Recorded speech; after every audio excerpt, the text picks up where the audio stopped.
Hi students, welcome to the ASMIN classes. So ಇವತ್ತಿನ ದಿವಸ ನಾನು ಸೈಜ್ 1.3 ಅಲ್ಲಿ ಬರುವಂತ ಕ್ವೆಶ್ಚನ್ಸ್ ಗಳನ್ನು ಒಂದೊಂದಾಗಿ ಡಿಸ್ಕಷನ್ ಮಾಡ್ತಾ ಹೋಗೋಣ ಫ್ರೆಂಡ್ಸ್. ಬನ್ನಿ ಫಾಸ್ಟ್ ಆಗಿ. ಸೊ ನೋಡಿ, ಮೊದಲನೇದಾಗಿ ಕ್ವೆಶ್ಚನ್ ಅಲ್ಲಿ ಏನು ಕೊಟ್ಟಿದ್ದಾರೆ, make the correct statement by filling the symbol subset and not a subset symbol ನ ಫಿಲ್ಅಪ್ ಮಾಡಿ ನಾವು ಇಲ್ಲಿ ಚೆಕ್ ಮಾಡಬೇಕು ಇದು ಆನ್ಸರ್ ಸಬ್ಸೆಟ್ ಆಗ್ತಾ ಇದೆನಾ ಅಥವಾ ಆಗ್ತಾ ಇಲ್ಲ ಅಂತ ಹೇಳಿ. ನೋಡಿ, ಫಸ್ಟ್ ಒನ್ ಏನು ಕೊಟ್ಟಿದ್ದಾರೆ, ಇಲ್ಲಿ 2 3 4 ಇದೆ, ಇಲ್ಲಿನ 2 ಇದೆ, 3 ಇದೆ, 4 ಇದೆ ಅಂತಂದ್ರೆ ಇದೇನಾಯ್ತು, ಸಬ್ಸೆಟ್ ಆಯಿತು. ಸೊ ಇಷ್ಟೇ ಸಬ್ಸೆಟ್ ಸಿಂಬಲ್ಸ್ ಬರೀಬೇಕಾಗಿ. ಸೆಕೆಂಡ್ ಕ್ವಶನ್ ನೋಡಿ, ಎ ಬಿ ಸಿ. ಓಕೆ, ಇಲ್ಲಿ ಎ ಇಲ್ಲ ಸ್ಟೂಡೆಂಟ್ಸ್, ಹಾಗಾಗಿ ಇದೇನಾಗ್ಬಿಡ್ತು, ಸಬ್ಸೆಟ್ ಆಗಲ್ಲ. ರೀಸನ್ ಏನಂದ್ರೆ A is not belongs to B set, ಇದಕ್ಕೆ ನಾನು ಬಿ ಕೊಟ್ಟಿದ್ದೆ ಅಂತ ಅನ್ಕೊಳ್ಳಿ, ಆಗ ಇದ್ರದ್ದು ರೀಸನ್ ಆಗುತ್ತೆ. ಕರೆಕ್ಟ್ ಅಲ್ವಾ? ಇಲ್ಲಿ ಎ ಇದೆ ಅಂದ್ರೆ ಇಲ್ಲಿ ಎ ಇರಲೇಬೇಕಾಗಿತ್ತು, ಸೊ ಹಾಗಾಗಿ ಇದು ಸಬ್ಸೆಟ್ ಆಗಲಿಲ್ಲ. ನೆಕ್ಸ್ಟ್ ಏನಿದೆ ನೋಡಿ, X is the student of the class 11th in your school ಅಂತ ಹೇಳ್ತಾ ಇದ್ದಾರೆ. ಓಕೆ, ಅದಾದ್ಮೇಲೆ X is a student of your school. So ನೋಡಿ, ಇಲ್ಲಿ ಒಂದು ಸ್ಕೂಲ್ ಇದೆ, ನಿಮ್ಮದೇ ಸ್ಕೂಲ್ ಅಂತ ತಗೊಳ್ಳಿ. ಸ್ಕೂಲಲ್ಲಿ ಏನಂತೆ ಫಸ್ಟ್ ಇಯರ್ ಸೆಕೆಂಡ್ ಇಯರ್ ಅಷ್ಟೇ ಇದೆ ಅಂತ ಅನ್ಕೊಳ್ಳಿ. ಸೊ ಟೋಟಲ್ ಸ್ಟ್ರೆಂತ್ ಇರೋದು ನಿಮ್ಮ ಸ್ಕೂಲಲ್ಲಿರುವಂಥ ಸ್ಟೂಡೆಂಟ್ ಹೆಸರಿರುತ್ತೆ. ನಾವು ಇಲ್ಲಿ ತಗೊಂಡಿರೋದು ಒಂದು ಕ್ಲಾಸ್, ನಿಮ್ದು ಒಂದೇ ಒಂದು ಕ್ಲಾಸ್ ಏನಾಗುತ್ತೆ, ನಿಮ್ಮ ಸ್ಕೂಲ್ಗೆ ಸಬ್ಸೆಟ್ ಆಗಿರುತ್ತೆ ಸ್ಟೂಡೆಂಟ್ಸ್. ಕರೆಕ್ಟ್ ಅಲ್ವಾ? ಸೊ ನಮ್ದು ಒಂದು ಕ್ಲಾಸ್ 11th ಇದೆ ಅಂದ್ರೆ 11th ಕ್ಲಾಸ್ ಅನ್ನೋದು ನಮ್ಮ ಮೇನ್ ಕಾಲೇಜಿಗೆ ಸಬ್ಸೆಟ್ ಆಗಿರುತ್ತೆ. ಎಸ್, ಕರೆಕ್ಟ್ ಇದೆ. ಯಾಕಂದ್ರೆ ಇಲ್ಲಿರುವಂಥ ಎಲ್ಲ ಸ್ಟೂಡೆಂಟ್ಸ್ ನಮ್ದು ಸ್ಟೂಡೆಂಟ್ ಇದರಲ್ಲಿ ಬಂದೇ ಬರುತ್ತಲ್ವಾ, ಸ್ಕೂಲಲ್ಲಿ ಕನ್ಸಿಡರ್ ಆಗಿ ಆಗುತ್ತೆ. ಓಕೆ, ಒಂದ್ಸರಿ ಕಾಲೇಜ್ ಯೂಸ್ ಮಾಡ್ತಾರೆ, ಸ್ಕೂಲ್ ಕಾಲೇಜ್ ಎರಡು ಕಡೆ ಯೂಸ್ ಮಾಡ್ತಾರೆ. ನೀವು ಏನಂತ ಅನ್ಕೊಳ್ಳಿ, ಇಲ್ಲಿ ಸ್ಕೂಲ್ ಅಂದ್ರೆ ಸ್ಕೂಲ್ ಪ್ರಕಾರನೇ ಥಿಂಕ್ ಮಾಡಿ. ಓಕೆ, ನೆಕ್ಸ್ಟ್ ಒನ್ ಕಂಡೀಷನ್ ನೋಡಿ ಏನಿದೆ, X such that X is a circle in a plane ಅಂತ ಹೇಳ್ತಾರೆ. ಎಕ್ಸ್ ಅನ್ನೋದು ಒಂದು ಸರ್ಕಲ್ ಅಲ್ಲಿ ಇರುವಂತಹ ಪ್ಲೇನ್ಸ್ ಗಳಿದಾವೆ ಅಂತ ಹೇಳ್ತಾ ಇದ್ದಾರೆ. Again x is a circle in a same plane with 1 radius is 1 unit ಅಂತ ಹೇಳ್ತಾ ಇದ್ದಾರೆ. ಓಕೆ, ಸೊ ಇಲ್ಲಿ ನೋಡಿ, ಫಸ್ಟ್ ಇಲ್ಲೊಂದು ಪ್ಲೇನ್ ಏರಿಯಾ ಇದೆ, ಇದರಲ್ಲಿರುವಂಥ ಸರ್ಕಲ್ಸ್ಗಳು, ಅದು ಸಣ್ಣ ಸರ್ಕಲ್ ಆಗಿರ್ಬೋದು, ಅಂದರೆ ರೇಡಿಯಸ್ ಸಣ್ಣದಾಗಿರ್ಬೋದು, ಅಥವಾ ದೊಡ್ಡ ಸರ್ಕಲ್ ನಾವು ಡ್ರಾ ಮಾಡ್ಬೋದು, ಇನ್ಫೈನೈಟ್ ನಂಬರ್ಸ್ ಆಫ್ ಸರ್ಕಲ್ನ ನಾವು ಡ್ರಾ ಮಾಡ್ಬೋದು. ಕರೆಕ್ಟ್ ಅಲ್ವಾ? ಸೊ ಇಲ್ಲಿ ಈ ಥರ ಇರುವಂಥ ಎಕ್ಸಾಂಪಲ್ಸ್ಗಳಿದ್ದಾವೆ ಫಸ್ಟ್ ಸೆಟ್ಟಲ್ಲಿ. ಇದರಲ್ಲಿ ಈ ಕಡೆ ಸೈಡ್ ಸೆಟ್ಟಲ್ಲಿ ಏನು ಕೊಟ್ಟಿದ್ದಾರೆ ಅಂದರೆ, ಇಲ್ಲಿ ತಗೊಳ್ಳುವಂಥ ಎಲ್ಲ ಸರ್ಕಲ್ಸ್ಗಳು ಏನಿರ್ಬೇಕಂತ ಹೇಳ್ತಾರೆ ಅವರು, 1 ಯೂನಿಟೇ ಇರಬೇಕು, 1 ಯೂನಿಟ್ ಇರಬೇಕು ಇದೆಲ್ಲಾನು, ಅಂದರೆ ಯೂನಿಟ್ ಸರ್ಕಲ್ ಅಂತ ಕರೀತಾ ಇದ್ದಾರೆ. ಸೊ ಇದು ಸಬ್ಸೆಟ್ ಆಗೋಕ್ಕೆ ಸಾಧ್ಯ ಇದೆಯಾ? ಇಲ್ಲ ಸ್ಟೂಡೆಂಟ್ಸ್, ಯಾಕಂದರೆ ಒಂದಕ್ಕಿಂತ ದೊಡ್ಡದಿರುವಂಥ ಸರ್ಕಲ್ಸ್ಗಳು ಇಲ್ಲಿ ಇದೆ ಫಸ್ಟ್ ಅಲ್ಲಿ.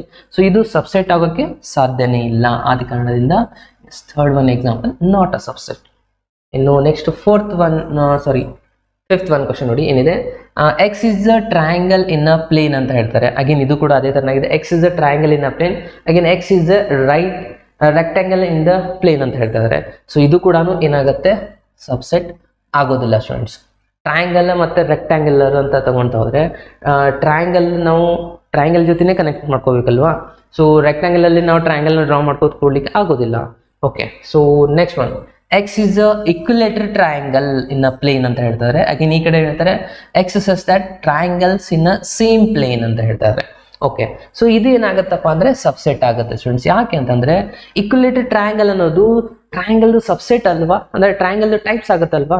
ಇವಾಗ ನೋಡಿ, ಟ್ರಯಾಂಗಲ್ದು main all the set of all the triangles ಇದಾವೆ, ಅದರಲ್ಲಿ ನಾವು ಟೈಪ್ಸ್ ಏನೇನು ಮಾಡ್ತೀವಿ, equilateral triangle, isolated triangle, right angle triangle, ಇವೆಲ್ಲನೂ ಟೈಪ್ಸ್ ಇದೆ. ಸೊ ಟೈಪ್ಸ್ ಇರೋದೆಲ್ಲಾನು ಸಬ್ಸೆಟ್ ಆಗಿರ್ಬೇಕಲ್ವಾ. ಸೊ ಹಾಗಾಗಿ ಇಕ್ಯುಲೇಟರ್ ಟ್ರಯಾಂಗಲ್ ಅನ್ನೋದೇನಿದೆ, ಟ್ರಯಾಂಗಲ್ದು ಸಬ್ಸೆಟ್ ಆಗುತ್ತೆ. ಕರೆಕ್ಟಾ?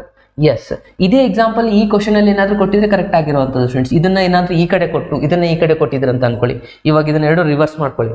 ಈ ಕಡೆ ಏನಿದೆ 1 ಯೂನಿಟ್ ಇರುವಂಥ ಸರ್ಕಲ್ಸ್ ಇದೆ, ಈ ಕಡೆ ಜಸ್ಟ್ ಸರ್ಕಲ್ಸ್ಗಳಿದ್ದಾವೆ, ಅಂದರೆ ಆಬ್ವಿಯಸ್ಲಿ ಟೈಪ್ಸ್ ಆಗೇ ಆಗುತ್ತೆ. 1 ಯೂನಿಟ್ ಸರ್ಕಲ್ ಅನ್ನೋದು ಸರ್ಕಲ್ದು ಟೈಪ್ಸ್ ಆಗೇ ಆಗಿರುತ್ತೆ, ಆಗ ಕರೆಕ್ಟ್ ಆಗ್ತಾ ಇತ್ತು. ಓಕೆ, ಇನ್ನು next last question, X is an even natural number ಅಂತ ಹೇಳ್ತಾ ಇದ್ದಾರೆ. X is an integer. Yes, ಇದು ಕೂಡ ಏನಾಗುತ್ತೆ ಅಂದರೆ ಸಬ್ಸೆಟ್ ಆಗುತ್ತೆ. ಯಾಕಂದರೆ ಇವನ್ ನ್ಯಾಚುರಲ್ ನಂಬರ್ ಅಂದರೆ ಯಾವೆಲ್ಲ ತಗೊಂತೀವಿ ಸ್ಟೂಡೆಂಟ್ಸ್ ನಾವು, 2 4 6 ಇವೆಲ್ಲನೂ ಇಂಟೀಜರ್ಸ್ಗಳಾಗಿದ್ದಾವಲ್ವಾ. ಎಸ್, ಹಾಗಾಗಿ ಇದೇನಾಗಿದೆ, ಸಬ್ಸೆಟ್ ಆಗಿದೆ ಸ್ಟೂಡೆಂಟ್ಸ್. ಅರ್ಥ ಆಯ್ತಾ ಇದು? ಎಸ್, ಇನ್ನು ನೆಕ್ಸ್ಟ್ ಕ್ವಶನ್ಗೆ ಹೋಗೋಣ. ಒಂದು ಕ್ವಶನ್ ನೋಡಿ ಏನಿದೆ, examine whether the following statements are true or false. ಇದನ್ನು ಚೆಕ್ ಮಾಡ್ಬೇಕು ನಾವು, ಟ್ರೂನ ಅಥವಾ ಫಾಲ್ಸ್ ಇದನ್ನ ಸ್ಟೇಟ್ಮೆಂಟ್ ಅಂತ. ಫಸ್ಟ್ ಒನ್ ಏನಿದೆ, A comma B is not a subset of B C. ಏನು ಇದೆ ಆಮೇಲೆ ಬಿನೂ ಇದೆ, ಸೊ ಸಬ್ಸೆಟ್ ಆಗಬೇಕಾಗಿತ್ತಲ್ವಾ. ಸೊ ಅವ್ರೇನು ಕೊಟ್ಟಿದ್ದಾರೆ, ನಾಟ್ ಅಂತ ಕೊಟ್ಟಿದ್ದಾರೆ, ಅಂದರೆ ಇದೇನಾಯಿತು ಸ್ಟೂಡೆಂಟ್ಸ್, ಫಾಲ್ಸ್ ಸ್ಟೇಟ್ಮೆಂಟ್ ಆಯಿತು ಸ್ಟೂಡೆಂಟ್ಸ್ ಇದು. ಓಕೆ, ಸೊ ಫಾಲ್ಸ್ ಅಂತ ಬರೀದಿ. ರೀಸನ್ ಏನಿದೆ, ಇದು ಆ್ಯಕ್ಚುಲಿ ಸಬ್ಸೆಟ್ ಆಗುತ್ತೆ. ಕರೆಕ್ಟಾ? ನೆಕ್ಸ್ಟ್ ಒನ್, ಎ ಇ ಅಂತ ತಗೊಂಡಿದ್ದಾರೆ. X is A is vowel of English alphabet ಅಂತ. ಓವೆಲ್ ಆಫ್ ಅಲ್ಫಾಬೆಟ್ಸ್ ಅಂದ್ರೆ ಇದರ ಸೆಟ್ ಏನಾಗ್ಬಿಡುತ್ತೆ, A E I O U ಅಂತ ಬರೀತಿರಲ್ಲ, ಇದರಲ್ಲಿ ಏನು ಇದೆ ಏನು ಇದೆ ಅಂತ ಸಬ್ಸೆಟ್ ಕೊಟ್ಟಿದ್ದಾರೆ, ಅಂದ್ರೆ ಇದೇನಾಗ್ಬಿಡುತ್ತೆ ಇವಾಗ ಟ್ರೂ ಸ್ಟೇಟ್ಮೆಂಟ್ ಆಗಿದೆ. ಕರೆಕ್ಟಾ? ಸೆಕೆಂಡ್ ಒನ್ ಏನಾಗಿದೆ? ಟ್ರೂ ಆಗಿದೆ, ಕರೆಕ್ಟ್ ಇದೆ. ಆಮೇಲೆ ನೋಡಿ 1 2 3 ಇದೆ, ಇಲ್ಲಿ 1 ಇದೆ, ಕರೆಕ್ಟ್, ಇಲ್ಲಿನೂ 1 ಇದೆ. 2 ಇದೆ, ಇಲ್ಲಿ 2 ಇಲ್ಲ ಅಂತಂದ್ರೆ ಇದೇನಾಗಬೇಕಾಗಿತ್ತು? ನಾಟ್ ಆಗಬೇಕಾಗಿತ್ತು. ಸೊ ಅಂದ್ರೆ ಇದು ಏನಾಯ್ತು ಇವಾಗ? Falls statement. ಫಾಲ್ಸ್. ರೀಸನ್ ಏನಿದೆ? ನಾವಿಲ್ಲಿ ಬರಿಬಹುದು 2 is not belongs to second set B ಅಲ್ಲಿ ಇಲ್ಲ 2. ಓಕೆ, 5 ಇದೆ, ಅದು ಇಂಪಾರ್ಟೆಂಟ್ ಇಲ್ಲ. 3 ಇದೆ, ಓಕೆ, ಯಾವ್ದು ಮಿಸ್ಸಿಂಗ್ ಆಗಿಲ್ಲ ಅಲ್ಲಿ ನಾವು ನಾಟ್ ಸಬ್ಸೆಟ್ ಅಂತ ಬರೀಬೇಕು. ಬಟ್ ಅವ್ರೇನು ಕೊಟ್ಟಿದ್ದಾರೆ? ಸಬ್ಸೆಟ್ ಕೊಟ್ಟಿದ್ದಾರೆ. ಸೊ ಹಾಗಾಗಿ ಇದು ಫಾಲ್ಸ್ ಸ್ಟೇಟ್ಮೆಂಟ್. ನೆಕ್ಸ್ಟ್ ಒನ್ ನೋಡಿ, question number 4. A is a subset of S. ಇಲ್ಲೇನಿದೆ ನೋಡಿ, ಎ ಅನ್ನೋ ಎಲಿಮೆಂಟ್ ಇಲ್ಲಿ ಇದೆ ಅಲ್ವಾ? ಎಸ್, ಇದಕ್ಕೆ ನಾವು ಸಬ್ಸೆಟ್ ಅಂತ ಕರಿಬಹುದು. ಇದು ಆಗಿದೆ ಟ್ರೂ ಸ್ಟೇಟ್ಮೆಂಟ್. ನೆಕ್ಸ್ಟ್ ನೋಡಿ, ಎ ಇಸ್ ಬಿಲಾಂಗ್ಸ್ ಟು ಅಂತ ಕೊಟ್ಟಿದ್ದಾರೆ. ಸೊ ಸ್ಟೂಡೆಂಟ್ಸ್ ಒಂದು ಇಲ್ಲಿ ಅಬ್ಸರ್ವ್ ಮಾಡಿದ್ರೆ ನಾನು ಇವಾಗ ಡಿಸ್ಕಷನ್ ಮಾಡಬೇಕಾಗಿರೋದು, ಬಿಲಾಂಗ್ಸ್ ಟು ಅಂತ ಬಂದರೆ ಈ ಕಡೆ ಎಲಿಮೆಂಟ್ಸ್ಗಳು ಮಾತ್ರ ಇರಬೇಕು. ಇದು ಏನಿದೆ ಫ್ಲವರ್ ಬ್ರಾಕೆಟ್ ಹಾಕಿದ್ರೆ ಇದು ಸೆಟ್ ಆಗಿಬಿಡುತ್ತೆ ಸ್ಟೂಡೆಂಟ್ಸ್, ಅಂದರೆ ಇದೇನಾಗಿದೆ ಫಾಲ್ಸ್ ಸ್ಟೇಟ್ಮೆಂಟ್. ಆಕ್ಚುಲಿ ಇದು ಬಿಲಾಂಗ್ಸ್ ಟು ಅಂತ ಬರೀಬೇಕಾಗಿದ್ರೆ ಈ ಥರ ಇರಬೇಕು. So just element A is belongs to A, B, C ಈ ಥರ ಇರಬೇಕಾಗಿತ್ತು. ಓಕೆ, ಬಿಲಾಂಗ್ಸ್ ಟು ಸಿಂಬಲ್ ಇದ್ರೆ ಎಲಿಮೆಂಟ್ ಇರಬೇಕು. ಅವ್ರೇನು ಕೊಟ್ಟಿದ್ದಾರೆ? ಸೆಟ್ ಹಾಕಿ ಕೊಟ್ಟಿದ್ದಾರೆ. ಸೆಟ್ ಅಂದರೆ ಅದು ನಾವು ಸಬ್ಸೆಟ್ ಮಾತ್ರ ಡಿನೋಟ್ ಮಾಡ್ಕೋಬೇಕು, ಬಿಲಾಂಗ್ಸ್ ಟುಗೆ ಅಲ್ಲ. ಸೊ ಹಾಗಾಗಿ ಇದು ರಾಂಗ್ ಆಗುತ್ತೆ, ಫಾಲ್ಸ್ ಸ್ಟೇಟ್ಮೆಂಟ್ ಆಗುತ್ತೆ. ಈ ಥರ ಇರಬೇಕಾಗಿತ್ತು. ನೆಕ್ಸ್ಟ್ ಏನಿದೆ ನೋಡಿ, X set X is on even natural number less than 6. Even natural number less than 6 ಅಂದ್ರೆ ಏನಾಗುತ್ತೆ? 2 ತೊಗೊತೀರಾ, 4 ತೊಗೋತೀರಾ, 5 ಅಂದ್ರೆ ಬರಲ್ಲ. ಇವನ್ ಅಂತ ಹೇಳಿದ್ದಾರೆ, ಅಗೇನ್ ನ್ಯಾಚುರಲ್ ನಂಬರ್ ಅಂತ ಹೇಳಿದ್ದಾರೆ. ಲೆಸ್ ದ್ಯಾನ್ 6 ಅಂದ್ರೆ ಇವೆರಡೇ ನಂಬರ್ಸ್ಗಳು ಬರುತ್ತಾ? Again is a subset of natural numbers which are divisor of 36 ಅಂತ ಹೇಳ್ತಾರೆ. ಓಕೆ ಸ್ಟೂಡೆಂಟ್ಸ್, ಇದು 36 2ಗೆ ಡಿವೈಸರ್ ಆಗೇ ಆಗುತ್ತೆ, 4 ಕೂಡ 36ಗೆ ಡಿವೈಡ್ ಆಗೇ ಆಗುತ್ತೆ. ಅಂದ್ರೆ ಇದು ಟ್ರೂ ಸ್ಟೇಟ್ಮೆಂಟ್ ಆಗಿದೆ ಸ್ಟೂಡೆಂಟ್ಸ್. ಓಕೆ, ಇದನ್ನ ಬರೀಬೇಕು ಟ್ರೂ ಅಂತ ಹೇಳಿ. ಓಕೆ, ಇದಕ್ಕಿಂತ ಜಾಸ್ತಿ ಎಕ್ಸಾಂಪಲ್ಸ್ಗಳಿದೆ 36 ಡಿವೈಸರ್ ಆಗುವಂಥದ್ದು. ಬಟ್ ನಮ್ಗೆ ಇವೆರಡು ಎಲಿಮೆಂಟ್ ಇದರಲ್ಲಿ ಸರಿ ನೆಕ್ಸ್ಟ್ ಇದರಲ್ಲಿ ಬರುತ್ತಾ ಇಲ್ಲ ಅಂತ ನೋಡಬೇಕಾಗಿತ್ತು ಅಷ್ಟೇ. 2 4 ಇಂದ ಇನ್ನೂ ಜಾಸ್ತಿ ನಂಬರ್ಸ್ಗಳೇ ಬರುತ್ತೆ. ಬಟ್ ಇವೆರಡು ಇದ್ರೆ ಮುಗಿತಿದ್ದು ಸಬ್ಸೆಟ್ ಆಗಿದೆ, ಅಂದ್ರೆ ಇದೇನಾಯ್ತು ಟ್ರೂ ಸ್ಟೇಟ್ಮೆಂಟ್ ಆಗಿದೆ. ಓಕೆ, ಸೊ ಇವಾಗ ಇಲ್ಲಿ ಒಂದು ಕ್ವಶನ್ ಡಿಸ್ಕಷನ್ ಮಾಡಿದ್ಮೇಲೆ ಇದನ್ನ ಇನ್ನೊಂದು ಸ್ವಲ್ಪ ನಾವು ತಿಳ್ಕೊಬೇಕು. ಯಾಕಂತಂದ್ರೆ ಈ ನೆಕ್ಸ್ಟ್ ಬರುವಂತ ಈ ಎಕ್ಸಾಂಪಲ್ ಅರ್ಥ ಆಗ್ಬೇಕಂದ್ರೆ ನಾವು ನೆಕ್ಸ್ಟ್ ಒಂದು ಇದ್ರದ್ದು ಕ್ಲಿಯರ್ ಆಗಿ ಅರ್ಥ ಮಾಡ್ಕೋಬೇಕಂದ್ರೆ ಮೊದಲಿಗೆ ಇದ್ರದ್ದು ಕ್ಲಿಯರ್ ಆಗಿ ಇನ್ಫಾರ್ಮೇಶನ್ ಗೊತ್ತಾಗಬೇಕು ಸ್ಟೂಡೆಂಟ್ಸ್. ಇದರಲ್ಲಿ 2 ರಿಸಲ್ಟ್ಸ್ಗಳು ಬರುತ್ತೆ, ಒಂದು ಬಿಲಾಂಗ್ಸ್ ಟು ಅನ್ನೋದು, ಒಂದು ಸಬ್ಸೆಟ್ ಅನ್ನೋದು students. Okay, so belongs to ಯಾವಾಗ ನಾವು ಬರೀಬೇಕು? ಇವಾಗ ಒಂದು ಸೆಟ್ ಎ ಇದೆ, ಇದಕ್ಕೆ ನಾವು ಬಿಲಾಂಗ್ಸ್ ಅಂದ್ರೆ ಇಲ್ಲಿ ನಾವು ತಗೋಬೇಕಾಗಿರುವಂಥದ್ದು ಎಲಿಮೆಂಟ್ಸ್ಗಳನ್ನ ಮಾತ್ರ ಸ್ಟೂಡೆಂಟ್ಸ್, ಎಲಿಮೆಂಟ್ಸ್ ಅನ್ನ ಮಾತ್ರ ತಗೋಬೇಕು. ಅಗೇನ್ ಇಲ್ಲಿ ಯಾವುದೇ ಒಂದು ಸೆಟ್ಗೆ ನಾವು ಸಬ್ಸೆಟ್ ಆಗ್ಬೇಕಾಗಿತ್ತಂದ್ರೆ ಈ ಕಡೆ ಇರುವಂಥದ್ದು ಸೆಟ್ಗಳ ಮಾತ್ರ ನಾವು ಸಬ್ಸೆಟ್ ಆಗಕ್ಕೆ ಬರುತ್ತೆ. ಓಕೆ, ಹೇಗೆ? ಇವಾಗ ನೋಡಿ ಒಂದು ಎಕ್ಸಾಂಪಲ್, ನಾನು ಇಲ್ಲಿ ಸೆಟ್ ಎದು ಬರೆದಿರ್ತಾ ಇದ್ದೀನಿ. 1 2 3 4 ಇದೆ. ಓಕೆ, ಸೊ ನಾನು ಇಲ್ಲಿ ಬರೀಬಹುದು 1 ಈಸ್ ಬಿಲಾಂಗ್ಸ್ ಟು ಎ ಅಂತ, ಕರೆಕ್ಟ್ ಆಗುತ್ತೆ. 4 ಈಸ್ ಬಿಲಾಂಗ್ಸ್ ಟು ಎ ಅಂತ ಬರೀಬಹುದು, ಕರೆಕ್ಟ್ ಆಗುತ್ತೆ. 5 is not belongs to A, ಇದನ್ನು ಕೂಡ ಕರೆಕ್ಟ್ ಆಗುತ್ತೆ. ಯಾಕಂದ್ರೆ 5 ಎ ಅಲ್ಲಿ ಇಲ್ಲ ಅಂತಾನೆ ಬರೆದಿರೋದು. ಓಕೆ, ಅಂದ್ರೆ ನಾವು ಇಲ್ಲಿ ಬಿಲಾಂಗ್ಸ್ ಟು ಬರೀಬೇಕಂದ್ರೆ ಇಲ್ಲಿ ಏನಾಗಿರ್ಬೇಕು? ಇದೇನು ಎಲಿಮೆಂಟ್ಸ್ಗಳು ಮಾತ್ರ ಇರಬೇಕು. ಓಕೆ, ಇದನ್ನೇ ನಾನು ಈ ತರ ಕೊಟ್ಟೆ ಅಂತ ಅನ್ಕೊಳ್ಳಿ, 1 2 ಈಸ್ ಬಿಲಾಂಗ್ಸ್ ಟು ಎ, ಇದು ರಾಂಗ್ ಆಗುತ್ತೆ, ಇದು ಇನ್ಕರೆಕ್ಟ್ ಸ್ಟೇಟ್ಮೆಂಟ್. ಬಿಲಾಂಗ್ಸ್ ಟುಗೆ ಸೆಟ್ ತಗೋಬಾರ್ದು, ಏನ್ ತಗೋಬೇಕು? ಜಸ್ಟ್ ಎಲಿಮೆಂಟ್ಸ್ ಗಳನ್ನ ತಗೋಬೇಕು. ಇದು ಫಸ್ಟ್ ಇನ್ ಕಾನ್ಸೆಪ್ಟ್. ಅಂದ್ರೆ ಬಿಲಾಂಗ್ಸ್ ಟು ಆಗ್ಬೇಕಂದ್ರೆ ಏನ್ ತಗೋಬೇಕು? ತಲೆಯಲ್ಲಿ ಇಟ್ಕೊಳ್ಳಿ, ಎಲಿಮೆಂಟ್ಸ್ ಗಳು ಇರಬೇಕು. ಇನ್ನು ಸಬ್ಸೆಟ್ ಅಂದ್ರೆ ಇವಾಗ ಎ ಸೆಟ್ ಇದೆ, ನಾನು ಇಲ್ಲಿ ಬಿ ತಗೊಂತಾ ಇದ್ದೀನಿ, 1 2 ತಗೊಂಡೆ ಅಂತ ಅನ್ಕೊಳ್ಳಿ. ಅಥವಾ ಇವಾಗ ನೋಡಿ ಬಿಗೆ ನಾನು ಇಲ್ಲಿ B is a subset of A ಅಂತ ಬರೀಬಹುದಾ? ಅಥವಾ ನೋಡಿ ನೆಕ್ಸ್ಟ್ ಏನ್ ತಗೊಂತಾ ಇದ್ದೀನಿ, 1 2 3 ಅಂತ ತಗೋತೀನಿ. 1 2 3 ಈಸ್ ಸಬ್ಸೆಟ್ ಆಫ್ ಎ ಅಂತ ಬರೀಬಹುದಾ? ಎಸ್, ಬರೀಬಹುದು. ಅದೇ ಎಕ್ಸಾಮ್ 1 2 3 ತಗೊಂಡು ಇದನ್ನೇ ನಾನು 3 ಈಸ್ ಸಬ್ಸೆಟ್ ಆಫ್ ಎ ಈ ತರ ಬರೆದ್ರೆ ಇದು ರಾಂಗ್ ಆಗುತ್ತೆ. ಇದೇ ಎಕ್ಸಾಂಪಲ್ ನಾನು ಒಂದು set hockey 3 is subset of A ಅಂತ ಮಾಡಿದ್ರೆ ಇದು ಕರೆಕ್ಟು, ಇದು ರಾಂಗ್ ಸ್ಟೇಟ್ಮೆಂಟ್. ಯಾಕಂದ್ರೆ ಇದು ಎಲಿಮೆಂಟ್ ಆಗಿಬಿಡುತ್ತೆ ಸ್ಟೂಡೆಂಟ್ಸ್, ಜಸ್ಟ್ ಒಂದೇ ನಂಬರ್ ಬರೆದ್ರೆ. ಎಲಿಮೆಂಟ್ ಎಲ್ಲಿ ಬರಬೇಕು? ಬಿಲಾಂಗ್ಸ್ ಟು ಎಲ್ಲಿ ಬರಬೇಕು? ಸೆಟ್ ಎಲ್ಲಿ ಬರಬೇಕಂದ್ರೆ ಸಬ್ಸೆಟ್ ಆಗ್ಬೇಕು. ಸಬ್ಸೆಟ್ ಅಂತ ಹೇಳ್ತೀವಲ್ಲ, ಅದು ಸೆಟ್ ಇದ್ರೆ ಮಾತ್ರ ನಾವು ಸಬ್ಸೆಟ್ ಅಂತ ಹೇಳಕ್ ಬರುತ್ತೆ. ಓಕೆ, ಸುಮ್ಮನೆ ನಾವು ಎಲಿಮೆಂಟ್ ಬರೆದ್ರೆ ಅದು ಸಬ್ಸೆಟ್ ಆಗಲ್ಲ. ಎಲಿಮೆಂಟ್ ಇದ್ರೆ ಮಾತ್ರ ನಾವು ಬಿಲಾಂಗ್ಸ್ ಟು ಅಂತ ಕರಿಬೇಕು. ಇದು 2 ಪಾಯಿಂಟ್ ನೆನಪು ಮೇಲೆ ಇಟ್ಕೊಳ್ಳಿ. ಈಗ ಇಲ್ಲಿ ಬರುವಂತ ಈ ಎಲ್ಲಾ ಎಕ್ಸಾಂಪಲ್ಸ್ ನ ಸಾಲ್ವ್ ಮಾಡ್ಲಿಕ್ಕೆ ಬರುತ್ತೆ. ಓಕೆ, ಸೊ ನಾನು ಇಲ್ಲಿ ಕಾರ್ನರ್ ಅಲ್ಲಿ ಬರ್ದಿರ್ತೀನಿ, ನೋಡ್ತಾ ಇರಿ. ಬಿಲಾಂಗ್ಸ್ ಟು ಎ ಆಗ್ಬೇಕಂದ್ರೆ ಇಲ್ಲಿ ಏನಿರ್ಬೇಕಾಗಿರುವಂತದ್ದು ಎಲಿಮೆಂಟ್ಸ್ಗಳು ಬರಬೇಕು. ಆಮೇಲೆ ಸಬ್ಸೆಟ್ ಆಗ್ಬೇಕಾಗಿತ್ತು ಅಂತಂದ್ರೆ ಏನಿರ್ಬೇಕು ಸ್ಟೂಡೆಂಟ್ಸ್? ಸಬ್ಸೆಟ್ ಆಗ್ಬೇಕಾಗಿತ್ತಂದ್ರೆ ಇಲ್ಲಿ ಸೆಟ್ ಇರಬೇಕಾಗತ್ತೆ. ಸೊ ಇದನ್ನ ನೀವು ನೆನಪಿನಲ್ಲಿ ಇಟ್ಕೊಂಡು ಈ ಕ್ವಶನ್ಸ್ ನ ಸಾಲ್ವ್ ಮಾಡ್ತಾ ಹೋಗಿ. ಬಟ್ ಈ ಒಂದು ಕ್ವಶನ್ ಅಲ್ಲಿ ಏನು ಪ್ರಾಬ್ಲಮ್ ಇದೆ ಅಂತಂದ್ರೆ ಆಕ್ಚುಲಿ ಇಲ್ಲಿಂದ ಸ್ವಲ್ಪ ಬಹಳ ಸ್ಟೂಡೆಂಟ್ಸ್ ಕನ್ಫ್ಯೂಷನ್ ಮಾಡ್ಕೊಳ್ಳೋದು ಈ ಒಂದು ಎಕ್ಸಾಂಪಲ್. ಯಾಕೆ ಅಂತಂದ್ರೆ ಈ ಸೆಟ್ ಅಲ್ಲಿ ಸ್ವಲ್ಪ ಕನ್ಫ್ಯೂಷನ್ ಕೊಟ್ಟಿದ್ದಾರೆ. 1 ಇದೆ, 2 ಇದೆ, ಅಗೇನ್ 3,4 ಒಂದು ಸೆಟ್ ಒಳಗೆ ಇನ್ನೊಂದು ಸೆಟ್ ಕೊಟ್ಟಿದ್ದಾರೆ.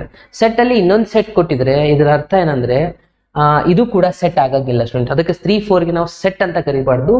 1 ಅನ್ನೋದು ಎಲಿಮೆಂಟ್ ಹೇಗೆ ಕರಿತೀವಲ್ಲ 3, 4 ಅನ್ನೋದನ್ನ ನಾವು ಎಲಿಮೆಂಟ್ ಅಂತಾನೆ ಕರಿಬೇಕು ಸ್ಟೂಡೆಂಟ್ಸ್. ಓಕೆ, 3, 4 ಎರಡು ಕೂಡಿ ಒಂದು ಎಲಿಮೆಂಟ್ ಆಗಿ ಬಂದಿದೆ. ಓಕೆ, ಸೊ ಇದರ ಅರ್ಥ ನಾವು ಇವಾಗ ಹಾಗೆ ನಾನು ಇಲ್ಲಿ ಮತ್ತೆ ಬ್ಯಾಕ್ ಬರ್ತಾ ಇದ್ದೀನಿ, ಇಲ್ಲಿ ಅಬ್ಸರ್ವ್ ಮಾಡಿ. ಸೊ ನಾನು ಇವಾಗ ಇದೇ ಎಕ್ಸಾಂಪಲ್ನ ಬರೀತಾ ಇರೋದು. ಏನಿದೆಪ್ಪ ಅಂದ್ರೆ 1 ಇದೆ, 2 ಇದೆ, ಇಲ್ಲಿ ಏನು ಕೊಟ್ಟಿದ್ದಾರೆ 3, 4 ಈ ಎರಡು ಕೂಡಿ ಇಲ್ಲಿ ಕೊಟ್ಟಿದ್ದಾರೆ. ಹಾಗೇನು ಇಲ್ಲಿ 5 ಇದೆ. ಸೊ ಇದಕ್ಕೆ ನಾನು 1 ಈಸ್ ಬಿಲಾಂಗ್ಸ್ ಟು ಎ ಅಂತ ಬರೀಬಹುದು, 2 ಈಸ್ ಬಿಲಾಂಗ್ಸ್ ಟು ಎ ಅಂತ ಬರೀಬಹುದು, but 3 is not belongs to A students. ಯಾಕೆ? 3 ಅನ್ನೋ ಎಲಿಮೆಂಟ್ ಇದರಲ್ಲಿ ಇಲ್ಲ ಸ್ಟೂಡೆಂಟ್ಸ್. 3, 4 ಎರಡು ಕೂಡಿ ಬಂದಿದೆಲ್ಲ, ಇದಕ್ಕೆ ನಾನು ಎಲಿಮೆಂಟ್ ಅಂತ ಕೊಡ್ತಾ ಇದ್ದೀವಿ. 3 ಸಿಂಗಲಿ 3 ಮತ್ತೆ 4 ಇದರಲ್ಲಿ ಇರೋದಿಲ್ಲ. ಇದೇ ಸ್ವಲ್ಪ ಸ್ಟೂಡೆಂಟ್ಸ್ಗೆ ಕನ್ಫ್ಯೂಸ್ ಆಗುವಂಥದ್ದು. ತಗೊಂಡ್ರೆ 3, 4 ಎಟ್ ಎ ಟೈಮ್ ತಗೋಬೇಕು, ಅದು ಎಲಿಮೆಂಟ್ ಆಗಿ. ಸೊ ಇಲ್ಲಿವರೆಗೂ ನಾವು ಫ್ಲವರ್ ಬ್ರಾಕೆಟ್ ಹಾಕಿದ್ದಕ್ಕೆಲ್ಲ ನಾವು ಏನಂತ ಕರಿತಿದ್ವಿ ಹೇಳಿ? ಸೆಟ್ ಅಂತ ಕರಿತೀವಿ. ಬಟ್ ಈ ಎಕ್ಸಾಂಪಲ್ ಅಲ್ಲಿ ಏನು ಕೊಟ್ಟಿದ್ದಾರೆ, ಸೆಟ್ ಅಲ್ಲಿ 3, 4 ಈ ತರ ಹಾಕಿ ಕೊಟ್ಟಿದ್ದಾರೆ ನೋಡಿ, ಸೆಟ್ ತರ ಹಾಕಿ ಕೊಟ್ಟಿದಾರಲ್ಲ, ಇದು ಇವಾಗ ಎಲಿಮೆಂಟ್ ಆಗಿದೆ ಅಂತಂದ್ರೆ ಇದನ್ನ ನಾನು ಪೂರಾ ಬಿಲಾಂಗ್ಸ್ ಟು ಎ ಅಂತ ಕೊಡ್ಬೋದು. ಇದು ಕರೆಕ್ಟ್ ಆಗುತ್ತೆ, ಆಯ್ತಾ? ಸೊ ಅದು ಬಿಟ್ಟು ನಾನು ಈ ತರ ಕೊಟ್ಟೆ ಅಂತ ಅನ್ಕೊಳ್ಳಿ, 3, 5 ಅಂತ ಕೊಟ್ಟರೆ ಇದು ರಾಂಗ್ ಆಗಿರುತ್ತೆ. ಓಕೆ, ಸೊ 3, 5 ಆಗಲ್ಲ, 3, 4 ಅಂತೂ ಬರೋದೇ ಇಲ್ಲ. 4 ಕೂಡ ನಾಟ್ ಬಿಲಾಂಗ್ಸ್ ಟು ಏನೇ ಆಗಿರುತ್ತೆ. ಓಕೆ, 3, 4 ಈಸ್ ಇವಾಗ ಇದು ಏನಾಯ್ತು, ಇವಾಗ ಎಲಿಮೆಂಟ್ ಇದೆ, ಅದಕ್ಕೆ ನಾನು ಆಲ್ರೆಡಿ ಹೇಳಿದ್ದೆ ಸರ್ ಬಿಲಾಂಗ್ಸ್ ಆಗ್ಬೇಕಂದ್ರೆ ಎಲಿಮೆಂಟ್ ಆಗಿರ್ಬೇಕಂತ ಹೇಳಿ. ಸೊ ಇದನ್ನ ನಾನು ಎಲಿಮೆಂಟ್ ಅಂತ ಕನ್ಸಿಡರ್ ಮಾಡಿದ್ದೀನಲ್ಲ, ಹಾಗಾಗಿ ಇದನ್ನ ನಾವು ಸಬ್ಸೆಟ್ ಒಳಗೆ ತಿಳ್ಕೊಂಡು ಇವಾಗ ನೋಡಿ ಇಷ್ಟೇ ಬರೋದು. ಇದು ಮತ್ತೆ ಕನ್ಫ್ಯೂಷನ್ ಆಗುತ್ತೆ. 3, 4 is a subset of A ಅಂತ ಕೊಟ್ಟರೆ ಇದು ಏನಾಯ್ತು, ರಾಂಗ್ ಆಯ್ತು ಫ್ರೆಂಡ್ಸ್. ಸರಿ, ಹಾಗೆ ಸರ್ ಇವಾಗಲೇ ನೀವು ಹೇಳಿದ್ರಿ ಸಬ್ಸೆಟ್ ಆಗ್ಬೇಕಂದ್ರೆ ಇಲ್ಲಿ ಸೆಟ್ ಇರ್ಬೇಕಂತ. ಬಟ್ ಇಲ್ಲಿ ನಾನು ತಗೊಂಡಿರೋದು ಆಕ್ಚುಲಿ ಇದು ನೋಡ್ಲಿಕ್ಕೆ ಸೆಟ್ ಯಾವಾಗ 3, 4 ಇದ್ದಿತ್ತಂದ್ರೆ ಇದನ್ನ ನಾನು ಇವಾಗ ಏನಂತ ಕೊಟ್ಟಿದ್ದೀನಿ, ಎಲಿಮೆಂಟ್ ಅಂತ ಕೊಟ್ಟಿದ್ದೀನಿ ಅಲ್ವಾ. ಸೊ ಹಾಗಾಗಿ ಇದು ರಾಂಗ್ ಆಯ್ತು ಫ್ರೆಂಡ್ಸ್. ಇದನ್ನ ನಾನು ಕರೆಕ್ಟ್ ಆಗಿ ಸೆಟ್ ಆಗಿ ಬರೀಬೇಕಂತಂದ್ರೆ ಇದಕ್ಕೇನಿಲ್ಲ, ಇನ್ನೊಂದು ಫ್ಲವರ್ ಬ್ರಾಕೆಟ್ ತಗೊಂಡು 3, 4 ಈಸ್ ಸಬ್ಸೆಟ್ ಆಫ್ ಎ ಈ ತರ ಬರೆದ್ರೆ ಇದು ಕರೆಕ್ಟ್ ಆಗುತ್ತೆ. ಯಾಕಂದ್ರೆ ಇದು ಒಂದು ಎಲಿಮೆಂಟ್ ಇತ್ತು, ಅದಕ್ಕೆ ನಾನು ಇನ್ನೊಂದು ಫ್ಲವರ್ ಬ್ರಾಕೆಟ್ ಹಾಕಿದ ತಕ್ಷಣ ಅದೇನಾಗಿಬಿಡುತ್ತೆ, ಸೆಟ್ ಆಗಿ ಕನ್ವರ್ಟ್ ಆಗುತ್ತೆ students.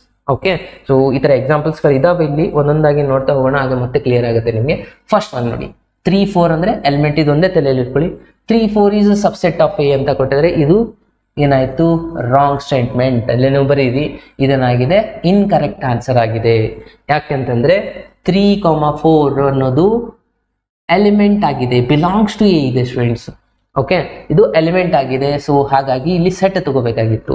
Next question, 3, 4 is belongs to A. Yes, ಇದು ಕರೆಕ್ಟ್ ಆಗಿದೆ, ಯಾಕಂದ್ರೆ ಇದು ಎಲಿಮೆಂಟ್ ಆಗಿದೆ. ಅರ್ಥ ಆಯ್ತಾ? ಸೆಟ್ ಮತ್ತೆ ಇವಾಗ ನಾ ಇದನ್ನ ನೋಡ್ತಾ ಹೋಗಿ, ಎ ಇಸ್ ಬಿಲಾಂಗ್ಸ್ ಅಂದ್ರೆ ಎಲಿಮೆಂಟ್ ಆಗಬೇಕು. 3, 4 ನಾನು ಎಲಿಮೆಂಟ್ ತಗೊಂಡಿದ್ದೀನಿ. ಓಕೆ, ನೆಕ್ಸ್ಟ್ ಒನ್ ಇಲ್ಲಿದೆ ನೋಡಿ, ಕರೆಕ್ಟ್ ಸ್ಟೇಟ್ಮೆಂಟ್. ನಾ ಏನು ಹೇಳಿದೆ, ಸೆಟ್ ಬರ್ಬೇಕಂತ ಹೇಳಿದೆ, ಸೆಟ್ ಅಲ್ಲೇನೆ ಬಂದಿದೆ ಅಲ್ವಾ. ಇವಾಗ ಡಬಲ್ ಬ್ರಾಕೆಟ್ ಹಾಕಿದ್ದಾರೆ ಅಂದ್ರೆ ಎಸ್, ಇದೇನಾಗಿದೆ, ಕರೆಕ್ಟ್ ಸ್ಟೇಟ್ಮೆಂಟ್, ಸಬ್ಸೆಟ್ ಆಗಿದೆ. ಹಾಗೆ ನೆಕ್ಸ್ಟ್ ಫೋರ್ತ್ ಒನ್ ನೋಡಿ, 1 is belongs to A. Yes, it is also correct, 1 ಅನ್ನೋದು ಎಲಿಮೆಂಟ್ ಇದೆ.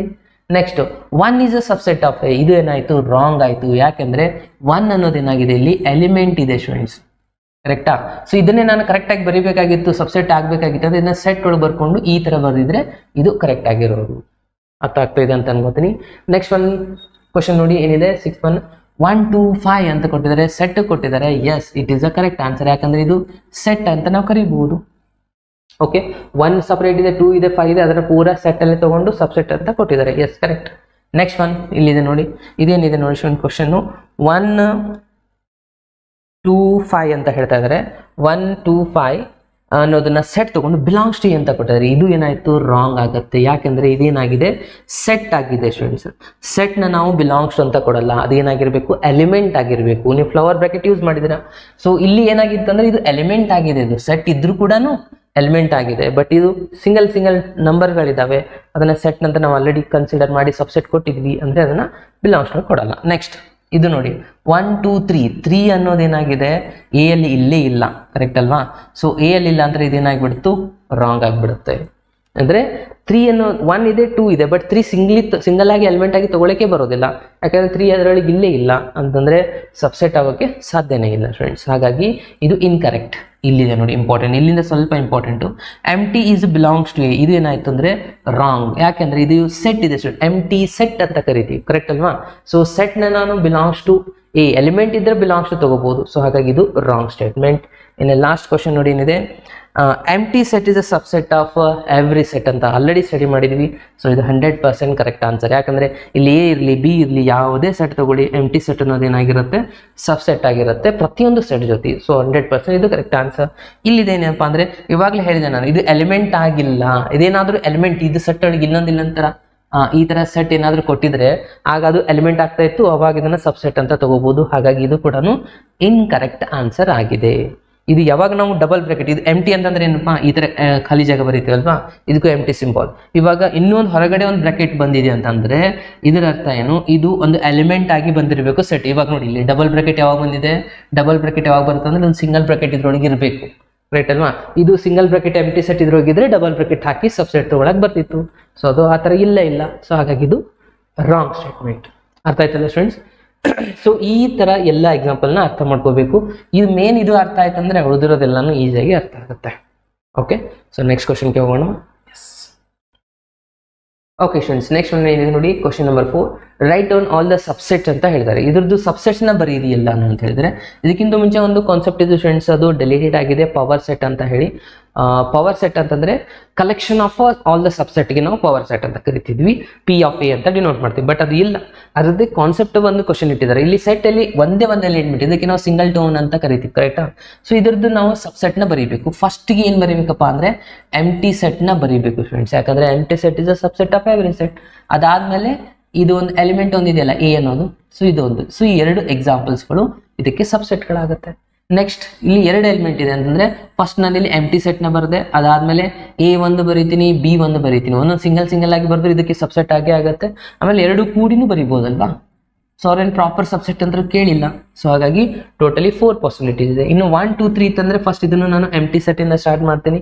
ಅದಾದ್ಮೇಲೆ ಸಿಂಗಲ್ ಒಂದೊಂದೊಂದೊಂದು ಬರೀರಿ, 1 ಅನ್ನೋದು 2 ಅನ್ನೋದು 3 ಅನ್ನೋದು, ಇವೆಲ್ಲಾನು ಸಬ್ಸೆಟ್ಸ್ಗಳಾಗಿದಾವ. ಇದಕ್ಕೆ ರಿವರ್ಸ್ ನೋಡ್ತಾ ಹೋಗಿ. ಆಕ್ಚುಲಿ ಇದು ಈಕ್ವಲ್ಸ್ ಟು, ಇವಾಗ ನಾನು ಇದನ್ನು ಬರೀತೀನಿ ನೋಡಿ, ಇಲ್ಲಿ 3 ಈಸ್ ಸಬ್ಸೆಟ್ ಆಫ್, ಇದಕ್ಕೆ ನಾನು ಸೆಟ್ ಎ ಅಂತ ಕೊಟ್ಟೆ ಅಂದ್ಕೊಳ್ಳಿ, 1 2 3 ಈ ತರ ಬರೀಬಹುದಲ್ವಾ. ಎಸ್, ಇದು ಸಬ್ಸೆಟ್ ಆಗಿದೆ. ಅದಾದ್ಮೇಲೆ ಇವಾಗ ಎರಡೆರಡು ನಂಬರ್ನ ಕೊಡಿ, 1 2 ಅಗೇನ್ 1 3, ನೆಕ್ಸ್ಟ್ 2 3, ಆಯ್ತಾ?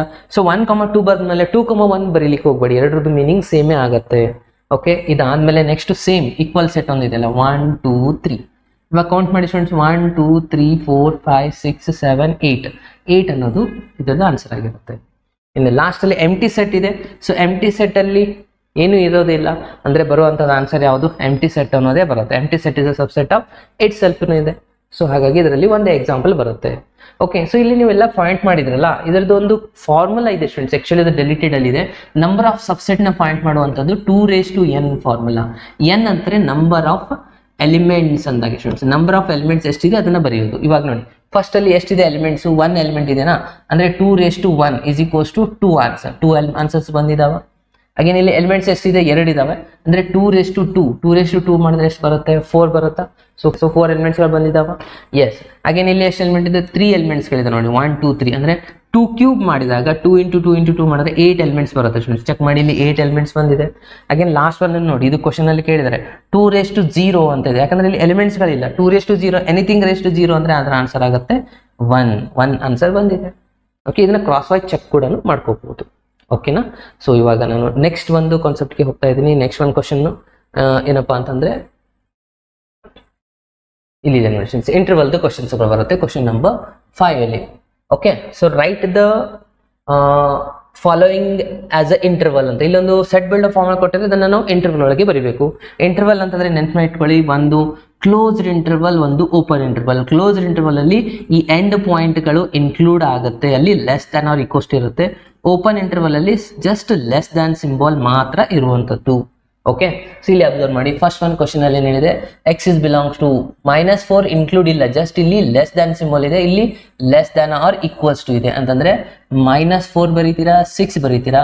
-4 ಇನ್ಕ್ಲೂಡ್ ಇಲ್ಲ, ಓಪನ್ ಬ್ರಾಕೆಟ್ ಕ್ಲೋಸ್, 6 ಇನ್ಕ್ಲೂಡ್ ಇದೆ, ಇದಕ್ಕೆ ಕ್ಲೋಸ್ ಬ್ರಾಕೆಟ್ ಇಷ್ಟೇ ಇರೋದು ನೋಡಿ. ಅಗೇನ್ ಇಲ್ಲಿ ಎಕ್ಸ್ ಇಸ್ ಬಿಲಾಂಗ್ಸ್ ಟು ಅಂತ ಬರೀಬೇಕು. ಈ ಕ್ವಶನ್ ನೋಡಿ, ಎಕ್ಸ್ ಇಸ್ ಬಿಲಾಂಗ್ಸ್ ಟು ಎರಡು ಏನಾಗಿದೆ, ಓಪನ್ ಬ್ರಾಕೆಟ್ಗಳಾಗಿದೆ, ಇನ್ಕ್ಲೂಡೇ ಆಗಿಲ್ಲ ಅಂತಂದ್ರೆ -12, -10. ಕರೆಕ್ಟಾ? ನೆಕ್ಸ್ಟ್ ಒಂದು ಕ್ವಶನ್ ನೋಡಿ, ಕ್ವಶನ್ ನಂಬರ್ 3. ಇಲ್ಲಿನೂ X is belongs to 0 include ಇದೆ, 7 ಇನ್ಕ್ಲೂಡ್ ಇಲ್ಲ ಇಲ್ಲಿ. ಅಂದರೆ ಫಸ್ಟಿಗೆ ನಾವೇನು ತೊಗೋಬೇಕಂದಂಗೆ ಆಯ್ತು, ಇಲ್ಲಿ ಫಸ್ಟಿಗೆ ತೊಗೋಬೇಕಾಗಿರೋದು ಸ್ಕ್ವೇರ್ ಬ್ರ್ಯಾಕೆಟ್, 0 ಇನ್ಕ್ಲೂಡ್ ಇದೆ, 7 ಇನ್ಕ್ಲೂಡ್ ಇಲ್ಲ. ಕರೆಕ್ಟ್ ಅಲ್ವಾ? ಎಸ್. ಇನ್ನು ಲಾಸ್ಟಲ್ಲಿ ಇನ್ನೊಂದು ಕ್ವಶನ್ ಇದೆ, ಎಕ್ಸ್ ಇಸ್ ಬಿಲಾಂಗ್ಸ್ ಟು, ಇಲ್ಲಿ 3 4 ಎರಡೂ ಇನ್ಕ್ಲೂಡ್ ಇದೆ. So 3, 4 closed interval. ಕರೆಕ್ಟಾ? ಈ ಥರ ಇದನ್ನು ರೋಸ್ಟರ್ ಫಾರ್ಮಿಂದ ಸೆಟ್ ಬಿಲ್ಡರ್ ಫಾರ್ಮ್ ಒಳಗೆ, ಸೆಟ್ ಬಿಲ್ಡರ್ ಫಾರ್ಮಿಂದ ರೋಸ್ಟರ್ ಫಾರ್ಮ್ ಒಳಗೆ ಚೇಂಜ್ ಮಾಡುವಂಥ ಕ್ವಶನ್ಸ್ಗಳು ನಿಮ್ಮ MCQ ಅಲ್ಲಿ ಕೇಳ್ಬೋದು ಫ್ರೆಂಡ್ಸ್. ಸೊ ಹಾಗಾಗಿ ಸ್ವಲ್ಪ ಕೇರ್ಫುಲ್ಲಾಗಿ ಅಬ್ಸರ್ವ್ ಮಾಡಿ. ಇನ್ನು ನೆಕ್ಸ್ಟ್ ಒನ್ ಏನಿದೆ, ಈ ಕೊಟ್ಟಿರುವಂಥದ್ದೆಲ್ಲನೂ ಸೆಟ್ ಬಿಲ್ಡರ್ ಫಾರ್ಮ್, ಇದನ್ನು ರಿವರ್ಸ್ ಕೇಳ್ತಾ ಇದ್ದಾರೆ. 3, 4 -3 and 0 ಇವೆರಡು ಇನ್ಕ್ಲೂಡ್ ಇಲ್ಲೇ ಇಲ್ಲ, ಯಾಕಂದರೆ ಓಪನ್ ಇಂಟರ್ವಲ್ ಕೊಟ್ಟಿದ್ದಾರೆ. ಇದನ್ನು ಯಾವ ಥರ ಬರೀಬೇಕು? ಬ್ರಾಕೆಟ್ ಹಾಕಿ X such that X is belongs to R, ಇಲ್ಲಿ ಬರ್ದಿದ್ದಾರಲ್ವಾ ಆ ಥರನೇ ಬರಿತಾ ಹೋಗಬೇಕು. -3 to 0 ಅಂತಿದೆ. Okay, -3 is less than x less than 0, ಈ ಥರ ಬರೀಬೇಕು ಸ್ಟೂಡೆಂಟ್ಸ್. ಕರೆಕ್ಟ್? ಯಾಕಂದರೆ ಎರಡು ಲೆಸ್ ದ್ಯಾನ್, ಯಾಕಂದರೆ ಓಪನ್ ಇಂಟರ್ವಲ್ ಇದೆ, ಇಲ್ಲಿ ಎರಡು ಕ್ಲೋಸ್ಡ್ ಇಂಟರ್ವಲ್ ಇದೆ. ಕ್ಲೋಸ್ ಇಂಟರ್ವಲ್ ಇದೆ ಅಂದರೆ x such that X is belongs to R and 6 is less than x is less than or equals to ಬರಬೇಕಿಲ್ಲಿ. ಯಾಕೆ ಅಂತಂದರೆ ಇದು ಕ್ಲೋಸ್ಡ್ ಇಂಟರ್ವಲ್ಗಳಿದ್ದಾವೆ. ಕರೆಕ್ಟ್ ಅಲ್ವಾ? ಇಲ್ಲಿ ಈಕ್ವಲ್ ಸಿಂಬಲ್ ಅಂದರೆ ಇದು ಕ್ಲೋಸ್ಡ್ ಇಂಟರ್ವಲ್. ಅಗೇನ್ ಒಂದು ಓಪನ್ ಒಂದು ಕ್ಲೋಸ್ ಇದೆ ನೋಡಿ. ಇಲ್ಲಿ ಇದನ್ನು ಏನು ಬರೀಬೇಕು? X is belongs to R, ಇಲ್ಲಿ ಏನು ಮಾಡಬೇಕು? 6 ಅನ್ನೋದು ಇನ್ಕ್ಲೂಡ್ ಆಗಿಲ್ಲ. ಸೊ 6 ಅನ್ನೋದು ಇನ್ಕ್ಲೂಡ್ ಆಗಿಲ್ಲ ಅಂದರೆ 6 is less than x less than 12. 12 ಅನ್ನೋದು ಇನ್ಕ್ಲೂಡ್ ಆಗಿದೆ, ಹಾಗಿದ್ರೆ is equals to 12. X is less than or equals to 12. In last ಒಂದು ಕ್ವಶನ್ ಏನಿದೆ, x such that X is belongs to R ಬರೀತೀರಾ. -23 ಇನ್ಕ್ಲೂಡ್ ಇದೆ, so -23 less than or equals to x. ಸ್ವಲ್ಪ ಇದನ್ನು ಪ್ರಾಪರಾಗಿ ಬರೀಬೇಕು, ಇಲ್ಲ ಅಂತಂದರೆ ಅಗೇನ್ ರಾಂಗ್ ಆಗುವಂಥ ಚಾನ್ಸಸ್ಗಳಿರುತ್ತೆ. Less than or equals to x less than 5 include ಇಲ್ಲ, ಹಾಗಾಗಿ ಇಷ್ಟ ಬರ್ತಾರೆ. ಮುಗೀತಲ್ವಾ ಸ್ಟೂಡೆಂಟ್ಸ್? ಸೊ ಇದೇ ಥರನಾಗಿ ಸಿಂಪಲ್ ಇರುವಂಥ ಕ್ವಶನ್ಸ್ಗಳಿದೆ ಫಸ್ಟ್ ಇಯರಲ್ಲಿ ಎಲ್ಲ ಎಕ್ಸಸೈಸ್ಗಳು. ಸೊ ಕೇರ್ಫುಲ್ ಆಗಿ ನೋಡಿ, ನೀವು ಪ್ರಾಕ್ಟೀಸ್ ಮಾಡಿ ಸ್ಟೂಡೆಂಟ್ಸ್. ಓಕೆ, ಸೊ ನೆಕ್ಸ್ಟ್ ಒಂದು ಕ್ವಶನ್ಗೆ ಹೋಗೋಣ. ಓಕೆ, ಸೊ ನೆಕ್ಸ್ಟ್ ಒಂದು ನೋಡಿ. So what are the universal set would you proposal for the each of the following ಅಂತಿದೆ. ಇಲ್ಲಿ 2 ಸೆಟ್. ಯೂನಿವರ್ಸಲ್ ಸೆಟ್ ಅಂತಂದ್ರೆ ಏನು ಮೊದಲಿಗೆ ಅರ್ಥ ಮಾಡ್ಕೊಳ್ಳಿ. ಯೂನಿವರ್ಸಲ್ ಸೆಟ್ ಅಂದರೆ ಇದು ಏನಾಗಿದೆ, ಒಂದು ಬೇಸಿಕ್ ಸೆಟ್ ಆಗಿರೋದು. ಸೊ ನೀವು ಏನೆಲ್ಲ ಸಬ್ಸೆಟ್ಸ್ಗಳು ತೊಗೊಂಡಿರಲ್ಲ ಅದು ಎಲ್ಲ ಥರದ್ದು ಮೇನ್ ಸೂಪರ್ ಸೆಟ್ ಆಗಿರಬೇಕು ಯೂನಿವರ್ಸಲ್ ಸೆಟ್. ಓಕೆ, ಎಲ್ಲದದ್ದು ಆ ಒಂದು ಸೆಟ್ಟಲ್ಲಿನೇ ಎಕ್ಸಿಸ್ಟ್ ಆಗಬೇಕು. ಇವಾಗ ನೋಡಿ, ಫಾರ್ ಎಕ್ಸಾಂಪಲ್ ನ್ಯಾಚುರಲ್ ನಂಬರ್ ಇದೆ, ಇದಕ್ಕೆ ನಾವು ಯೂನಿವರ್ಸಲ್ ಸೆಟ್ ಅಂತ ಕರಿತೀವಿ. ಇಂಟೀಜರ್ ಇದು ಯೂನಿವರ್ಸಲ್ ಸೆಟ್ ಇದೆ. ರಿಯಲ್ ನಂಬರ್ ಇದು ಯೂನಿವರ್ಸಲ್ ಸೆಟ್ ಇದೆ. ಓಕೆ, ಸೊ ಇವಾಗ ಎಕ್ಸಾಂಪಲ್ ಕೊಟ್ಟಿದ್ದಾರೆ ನೋಡಿ. ಏನಿದೆ? The set of right angle triangle ಅಂತ ಇದೆ. ಇಲ್ಲೇನಿದೆ? The set of isolated triangle. ಇದ್ರದ್ದು ಯೂನಿವರ್ಸಲ್ ಸೆಟ್ ಅಂದ್ರೆ ಏನಾಗತ್ತಪ್ಪ ಅಂದ್ರೆ ಇದು ರೈಟ್ ಆಂಗಲ್ ಟ್ರಯಾಂಗಲ್ ನಾವು ಇಲ್ಲಿ ತಗೊಂಡ್ವಿ. ಇಲ್ಲಿರುವಂತ ಸೆಟ್ ಅಲ್ಲಿ ಏನ್ ತಗೋಬೇಕಪ್ಪ ಅಂದ್ರೆ ಜಸ್ಟ್ ರೈಟ್ ಆಂಗಲ್ ಟ್ರಯಾಂಗಲ್, ಒಂದು ದೊಡ್ಡದು ಒಂದು ಸಣ್ಣದು, ಬಟ್ ಎಲ್ಲಾನು ಏನಾಗಿರಬೇಕು? ರೈಟ್ ಆಂಗಲ್ ಟ್ರಯಾಂಗಲ್ ಸೆಟ್ ಇದೆ. ಇದು ಸಬ್ಸೆಟ್ ಯಾವ್ದಾಗತ್ತೆ?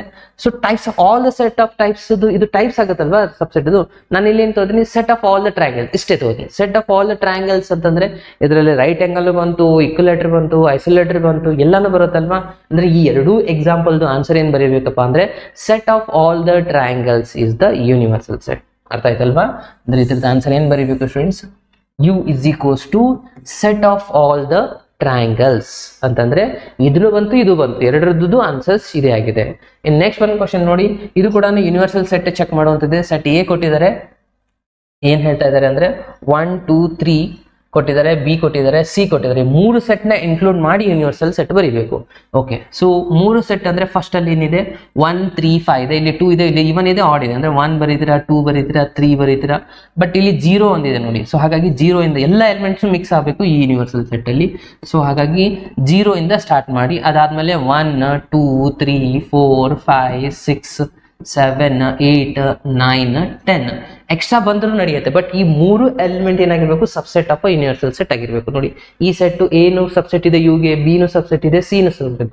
ಇದು ನಿಮ್ಮ ಆನ್ಸರ್ ಆಗಿರುತ್ತೆ. ಅದು ಎಲ್ಲಿದೆ ನೋಡಿ? ಆಪ್ಷನ್ 3 ಎಲ್ಲಿದೆ ನೋಡಿ. 0 1 2 3 4 5 6 7 8 9 10 ಇದೂ ಆಗತ್ತೆ. ಬಟ್ ಇಲ್ಲಿ ಕೆಲವೊಂದಿಷ್ಟು ಎಕ್ಸಾಂಪಲ್ಸ್ ಆಗಲ್ಲ. ಯಾವುದು? ಇವಾಗ ನೋಡಿ, ಸಿ ಅನ್ನೋದೇನಾಗಿದೆ, ಇದಕ್ಕೆ ಸಬ್ಸೆಟ್ ಆಗಿಲ್ಲ, ಹಾಗಾಗಿ ಇದು ರಾಂಗ್ ಆಗುತ್ತೆ. ಸೊ ಇವಂತರೂ ಮೊದಲೇ ರಾಂಗ್ ಆಗಿದ್ದಾವೆ. ಅರ್ಥ ಆಯ್ತಲ್ವಾ? ಸೊ ಇದಿಷ್ಟು ಆಗಿದೆ ಇವತ್ತಿನ ಕ್ಲಾಸು. ಮತ್ತೆ ನಾನು ನೆಕ್ಸ್ಟ್ ವಿಡಿಯೋದಲ್ಲಿ ಸ್ಟೂಡೆಂಟ್ಸ್ ಉಳಿದಿರುವಂಥ ಕಾನ್ಸೆಪ್ಟ್ನ ಎಕ್ಸ್ಪ್ಲೇನ್ ಮಾಡಿ ಮತ್ತೆ ಕ್ಲಾಸ್ನ ಕಂಟಿನ್ಯೂ ಮಾಡ್ತೀನಿ. ಅಲ್ಲಿವರೆಗೂ ಕೀಪ್ ವಾಚಿಂಗ್. ಆದಷ್ಟು ನಿಮ್ಮೆಲ್ಲ ಫ್ರೆಂಡ್ಸ್ಗಳಿಗೆ ಈ ವಿಡಿಯೋದ ಲಿಂಕ್ನ ಶೇರ್ ಮಾಡಿ. ಹಾಗೆ ಏನಾದರೂ ಡೌಟ್ಸ್ ಇದ್ದರೆ ಕಮೆಂಟ್ ಬಾಕ್ಸಲ್ಲಿ ತಿಳಿಸಿ. Keep watching. ಬಾಯ್.